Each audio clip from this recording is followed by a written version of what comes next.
Hello hi నమస్తే మీకు తెలంగాణ రాష్ట్రంలో మున్సిపాలిటీ ఎన్నికలకు సంబంధించి నామినేషన్లు అయితే స్టార్ట్ కావడం జరిగింది.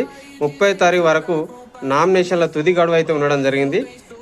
31 నామినేషన్ల పరిశీలన ఉండడం జరుగుతుంది.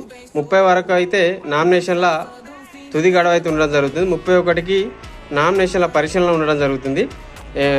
ఫిబ్రవరి 3వ తారీఖున నామినేషన్ల ఉపసంహరణ ఎవరైతే అద్దాన్ని క్యాన్సిల్ చేసుకుంటారో వాళ్ళు అదే రోజు ఎవరైతే ఎన్నికల్లో నిలబడతారో ఆ అభ్యర్థులను కూడా అదే రోజు ప్రకటించడం జరుగుతుంది. అక్కడ నుండి 8 రోజుల పాటు ప్రచారం ఉండడం జరుగుతుంది. 8 రోజుల ప్రచారం అయిపోయిన తర్వాత 11వ తారీఖున పోలింగ్ అయితే ఉండడం జరుగుతుంది.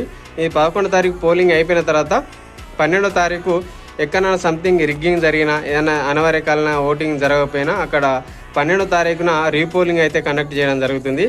తర్వాత 13వ తారీఖున ఓట్ల లెక్కింపు అయితే ఉండడం జరుగుతుంది. 16వ తారీఖున మున్సిపల్ చైర్మన్ ఎన్నుకోవడం అయితే జరుగుతుంది.